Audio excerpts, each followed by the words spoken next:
وعلى آله وصحبه ومن اهتدى بهداه أما بعد.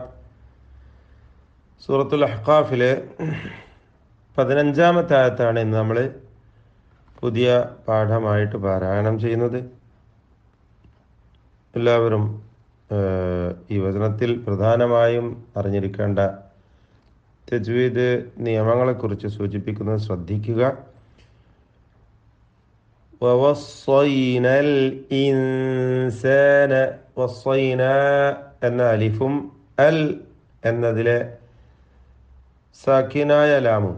അപ്പോൾ ഇപ്പോൾ ഇങ്ങനെ രണ്ട് സാക്കിനുകൾ അടുത്തു വന്നു. വസ്സൈന എന്നുള്ള അലിഫിനും സുക്കൂന്, ലാമിനും സുക്കൂൻ. ഉച്ചാരണത്തിൽ രണ്ടും ചേർന്ന് വന്നിരിക്കുന്നു.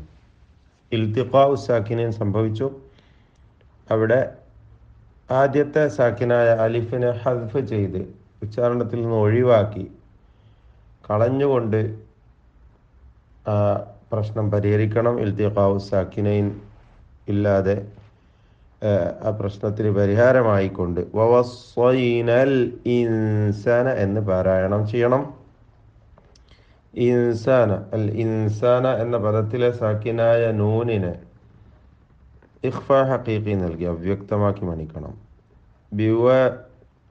ബിവാലിദൈഹി ഇഹ്സാന, ഇഹ്സാനൻ എന്ന് വഖഫ് ചെയ്യാതെ ചേർത്തോതുകയാണെങ്കിൽ തൻവീനെ ഇൽഹാർ ഹൽഖി നൽകി മണിക്കാതെ വെളിവാക്കണം. ഹമലത്ഹു, ഹമലത്ഹു, ഹമലത്ഹു എന്ന് താഇന് ശബ്ദം ചലിപ്പിച്ചുകൊണ്ട് ഉച്ചരിക്കരുത്, പ്രത്യേകം ശ്രദ്ധിക്കണം. ഹംസിൻ്റെ ഷിദ്ദത്തിൻ്റെ ഹർഫാണ് താഴ്. ഹമലത്ഹു ഉമ്മുഹു കുർഹൻ വ, കുർഹൻ വ. തൻവീനിനെ ഇദ്ഗാം ബിഗുന്ന ചെയ്ത് വാവിലേക്ക് ഭാഗികമായി ലയിപ്പിച്ച് മണിക്കണം. വവദഅത്ഹു കുർഹ, വവദഅത്ഹു കുർഹ. വീണ്ടും വഹംലുഹു സാക്കിന മീം ഇൽഹാർ ഷഫവി നൽകി മണിക്കാതെ വെളിവാക്കുക. വഫിസാലുഹു, ഈ ഹായികളെ നമ്മൾ പ്രത്യേകം ശ്രദ്ധിക്കണം. ഹ ഉദ്ദമീർ, ഇതിൻ്റെ നിയമങ്ങൾ നാം സൂചിപ്പിച്ചതാണ്, മനസ്സിലാക്കിയതാണ്. ഹ ഉദ്ദമീറിൻ്റെ മുമ്പും ശേഷവും ഹറക്കത്തുണ്ടെങ്കിൽ മാത്രമേ അതിന് ദീർഘം വരികയുള്ളൂ എന്നാണ് ചുരുക്കി പറഞ്ഞാൽ. ഹായിന് 4 അവസ്ഥകളാണുള്ളത്. മുമ്പിൽ സുക്കൂനും, എന്നാൽ ശേഷം സുക്കൂനും, മുമ്പിലും ശേഷവും സുക്കൂനും, മുമ്പിലും ശേഷവും ഹറക്കത്തും. ഇങ്ങനെയുള്ള 4 അവസ്ഥകൾ. ഇതിൽ അവസാനം പറഞ്ഞ മുമ്പിലും ശേഷവും ഹറക്കത്തുണ്ടെങ്കിലാണ് അതിന് ദീർഘമുണ്ടാവുക. ആ ഹറക്കത്തുള്ള രണ്ടാമത്തെ ശേഷം ഹറക്കത്തുള്ള അക്ഷരം ഹംസയാണെങ്കിൽ, ഹംസത്തുൽ ഖത്അ ആണെങ്കിൽ അവിടെ മദ്ദുസ്സിലത്തിൽ കുബ്ര എന്ന മുൻഫസില ദീർഘമുണ്ടാകുന്നു. ഇതും നമ്മൾ മനസ്സിലാക്കിയതാണ്. എന്നാൽ ഇവിടെ ഹമലത്ഹു അതിനു മുമ്പേ ബിവാലിദൈഹി അവിടെ ഒന്നും നീട്ടൂല. ഹമലത്ഹു നീട്ടുകയില്ല. ഉമ്മുഹു കുർഹ അവിടെ 2 ഹറക്കത്തിൻ്റെ അളവിൽ നീട്ടണം. വവദഅത്ഹു അവിടെയും നീട്ടണം, നീട്ടാതെ ഉച്ചരിക്കണം, സാക്കിനായതുകൊണ്ട് മുമ്പിൽ. വഹംലുഹു വഫിസാലുഹു, വീണ്ടും അശുദ്ധഹു എന്നൊക്കെ വരുന്നുണ്ട്. അവിടെയൊക്കെ സൂക്ഷിച്ചുകൊണ്ട് ശരിയായ വിധത്തിൽ ഹാ ദമീറിനെ ഉച്ചരിക്കുക. 2 ഹറക്കത്തിൻ്റെ അളവിൽ തബീഇയായ ദീർഘം കൊടുക്കുക. ഹത്താ ഇദ മദ് മുൻഫസിൽ ജായിസ്, 4-5 ഹറക്കത്തിൻ്റെ അളവിൽ ദീർഘം നൽകൽ അനുവദനീയമാണ്. ശേഷം സനതൻ ഖാല, സനതൻ എന്നതിലെ തൻവീനിനെ ഇഖ്ഫാ ഹഖീഖി നൽകി അവ്യക്തമാക്കി മണിക്കണം. മണിക്കലിലും തഫ്ഖീം ഉണ്ടാവണം. ഖാഫാണ് ശേഷമുള്ളത് എന്നതിനാൽ സനതൻ, സനതൻ ഖാല റബ്ബി ഔസിഅ്നി അൻ, മദ് മുൻഫസിൽ ജായിസ്, യാഇന 4-5 ഹറക്കത്തിൻ്റെ അളവിൽ ദീർഘിപ്പിക്കൽ അനുവദനീയമാണ്. അൻ അഷ്കുറ സാക്കിനാനൂൻ ഇൽഹാർ ഹൽഖി നൽകി മണിക്കാതെ വെളിവാക്കണം. നിഅമതക അല്ലതി അൻഅംത, അല്ലതി എന്നതിലെ യാഇനെ 4-5 ഹറക്കത്തിൻ്റെ അളവിൽ ദീർഘിപ്പിക്കൽ അനുവദനീയമാണ്. മദ് മുൻഫസിൽ ജായിസ് എന്ന ദീർഘം നൽകി അവിടെ അല്ലതീ അൻഅംത എന്ന് പാരായണം ചെയ്യാവുന്നതാണ്. അൻഅംത എന്ന പദത്തിലെ സാക്കിനായ നൂനിനെ ഇൽഹാർ ഹൽക്കി നൽകി മണിക്കാതെ വെളിവാക്കണം. അപ്രകാരം വ അൻ അഅമല ഇതിൽ വന്ന സാക്കിനായ നൂനിനെയും ഇൽഹാർ ഹൽക്കി നൽകി മണിക്കാതെ വെളിവാക്കി ഉച്ചരിക്കണം.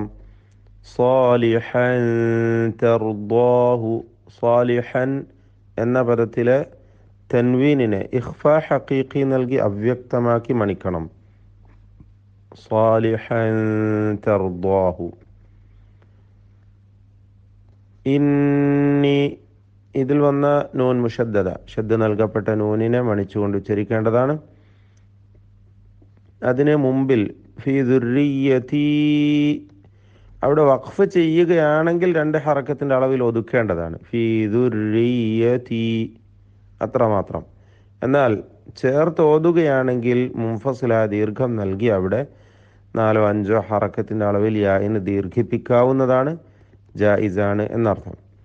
ഫീ ദുർരിയതീ ഇന്നി എന്ന് പാരായണം ചെയ്യാവുന്നതാണ്. തുബ്തു ഈ പദത്തിലെ ബാഇൻ്റെ സുക്കൂൻ ഖൽഖല നൽകി ശബ്ദം ചലിപ്പിച്ച് വ്യക്തമാക്കേണ്ടതാണ്. വീണ്ടും വ ഇന്നി നൂൻ മുശദ്ദദ മണിച്ചുകൊണ്ട് ഉച്ചരിക്കേണ്ടതാകുന്നു. ഇത്രയും കാര്യങ്ങളാണ് തജ്വീദ്പരമായി പ്രത്യേകം ഈ വചനത്തിൽ ശ്രദ്ധിക്കേണ്ടതായിട്ടുള്ളത്. കൂടാതെ തഫ്ഖീമിൻ്റെയും തർക്കീഖിൻ്റെയും അക്ഷരങ്ങൾ നാം എപ്പോഴും ഓർമ്മിപ്പിക്കാറുള്ളതാണ്. പെരുപ്പിച്ചും നേർപ്പിച്ചും ഉച്ചരിക്കേണ്ട ഹർഫുകൾ അത് പൊതുവിൽ എല്ലാം ശ്രദ്ധിച്ചുകൊണ്ട് വളരെ നന്നായി പാരായണം ചെയ്യുക. ബാറകല്ലാഹു ഫീക്കും. അഊദു ബില്ലാഹി മിനശ് ശൈത്വാനിർ റജീം.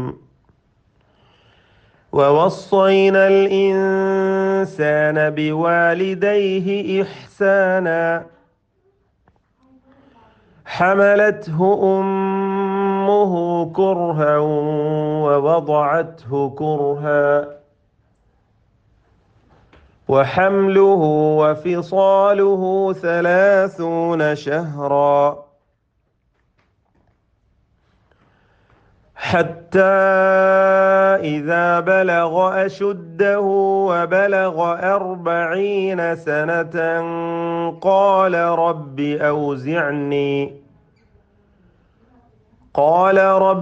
أوزعني أن أشكر نعمتك التي أنعمت علي وعلى والدي وأن